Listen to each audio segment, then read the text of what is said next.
So each nation has its own currency which is widely accepted within that country. So in India we use rupees, so we can buy anything with rupees anywhere in our country. So using rupees we can purchase goods and services. So that is an exchange.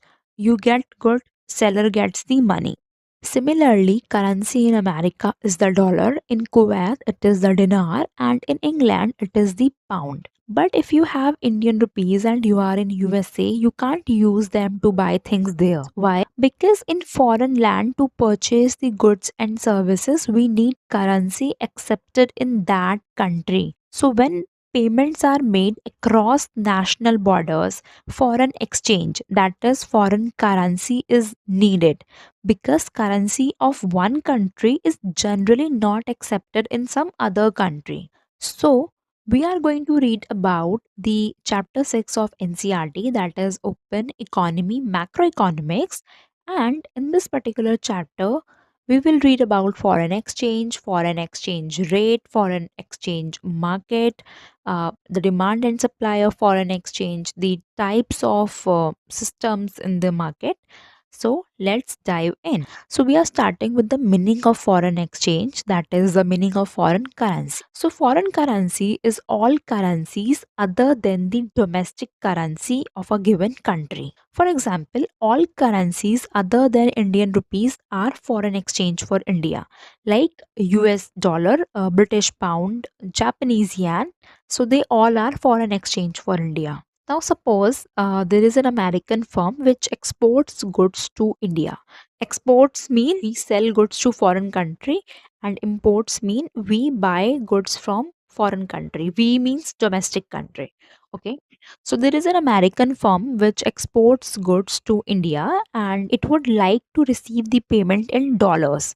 As a result, what will happen? Indian importer will have to convert Indian rupees into American dollar to make the payment. Or you can say Indian importer need to purchase dollars to make the payment. So to purchase the American dollar, we need a rate. Suppose to purchase $1, we need to spend rupees 83. That is $1 is equal to 83 INR.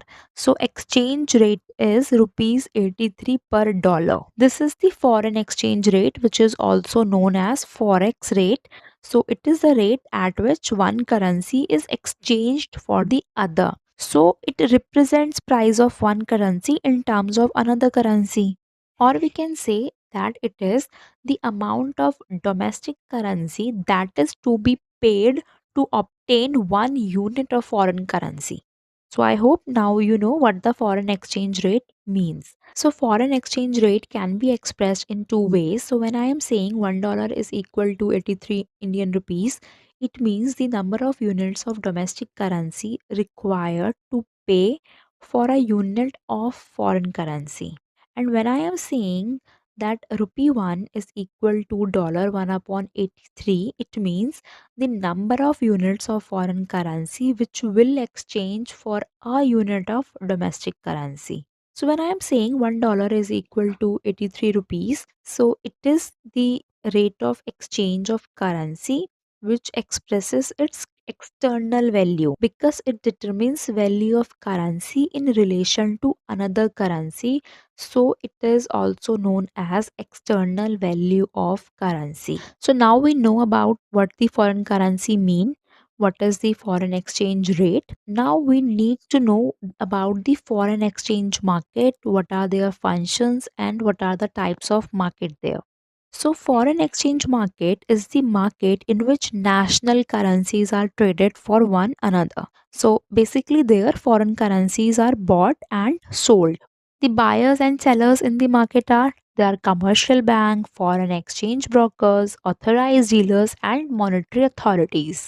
So for simplicity, we are considering that there are only two countries. So there is only one exchange rate which needs to be determined. So now let's look at the functions of foreign exchange market. The first important function is the transfer function. Now what the transfer function means? Foreign exchange market transfers purchasing power, which is the buying power between the countries involved in the transaction. So the function is performed through credit instruments like bill of exchange, bank draft, and credit transfers. Suppose there is an Indian importer, so he's a buyer, right? He wants to buy aluminium from USA, and there is an American exporter, which is seller in this case. So he's selling aluminium and wants payment in US dollar. So initially we need an exchange rate, right? Suppose the exchange rate is $1 is equal to 83 Indian rupees, and buyer agrees to pay the seller $50 for aluminium, but Indian importer holds Indian rupees, not US dollar. So what will happen? Indian importer goes to the forex dealer or bank and exchanges Indian rupees for US dollars. Now forex market facilitates this exchange at a current exchange rate. So what will happen? The forex dealer will transfer $50,000 to American exporter, right? So what is happening? Indian importer pays 41 lakh 50,000 rupees. As a result, the forex dealer transfers $50,000 to American exporter. So Indian importers purchasing power, which is in rupees, is converted into US dollar, that is purchasing power for American exporter. So the transfer of purchasing power allows the exporter to use US dollars in USA to buy goods and services. So this is what the transfer function means, that foreign exchange market transfers the purchasing power between the countries involved in the transaction. The second important function of foreign exchange market is the credit function. So foreign exchange market provides credit for foreign trade, and bills of exchange with maturity period of 3 months are generally used for international payments. Now the question is why credit is required. So credit is required in order to enable the importer to take possession of goods and sell them, obtain money and pay off the bill. So one easy example could be that American exporter ships good worth $50,000 to the Indian importer, and they both agree that payment will be made in 3 months using a bill of exchange. So importer's bank issues a bill of exchange and guarantee payment of $50,000 after 3 months. Now you may ask that why the importer's bank will issue a bill of exchange. There is a technicalities involved. They will check their credit score.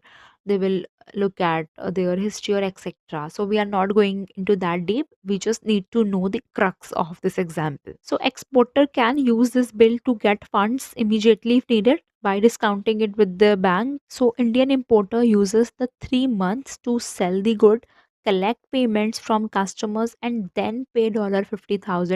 Credit function supports international trade by providing facility to buy goods and pay later. The next function is hedging function. So firstly, what is hedging? So when importers and exporters, so two parties enter into an agreement to sell and buy goods on some future date at an exchange rate agreed upon today, it is called hedging. The purpose is to avoid the losses that might be caused due to exchange rate variations in the future. So basically, hedging helps individuals and businesses from potential losses which caused by fluctuations in exchange rate.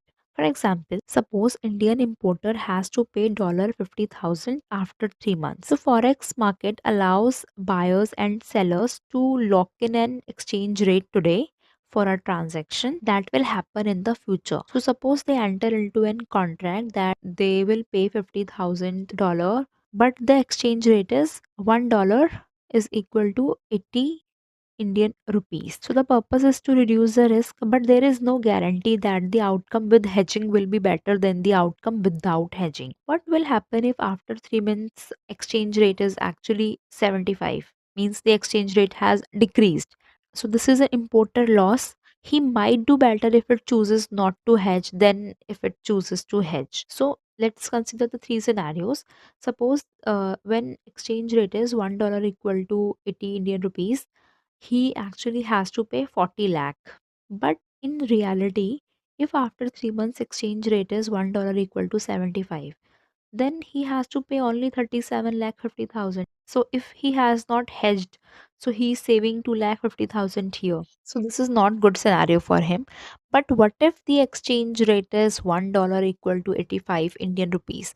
In this case, he has to pay more, that is 42 lakh 50,000 rupees, but because he has hedged it, so he will pay only 40 lakh rupees. So the purpose is to reduce the risk, but there is no guarantee that outcome would be better with hedging or without hedging. Now let's have a look about the kinds of foreign exchange market. So foreign exchange market operates in two ways. So the first one is spot market and the second one is forward market. So spot market refers to the market which in which receipts and payments are made immediately, that is on spot. So the rate of exchange that prevails in this market at a time of transaction is called spot rate of exchange, or it is also known as current rate of exchange. So generally a time of 2 business days is permitted to settle the transaction. Why 2 day margin is allowed? Because it takes 2 days for payments made through checks to be cleared. Now let's look at the example. So suppose Indian importer needs to pay $10,000 to the US exporter for goods. So importer contacts bank and he will purchase dollars at the current exchange rate, and importer pays 8 lakh 30,000 to the bank, and bank immediately transfers $10,000 to exporter. Second one is the forward market. So forward market refers to the market in which sale and purchase of foreign currency is settled on a specific future date at a rate agreed upon today. So the exchange rate quoted in forward transactions is known as forward exchange rate. So it is made for two reasons. So the first one is to minimize the risk of loss due to adverse changes in the exchange market, and the second one is to make profit. So the first reason we call hedging, that is we have just seen the example of it, and the second one is through speculation, and we will read it later. So the spot market is the one which handles the current transactions, and forward market is that which handles transactions meant for future delivery. Okay. So concepts such as hedging, forward market, they can be explored in greater detail, but our focus is here on building a foundational understanding.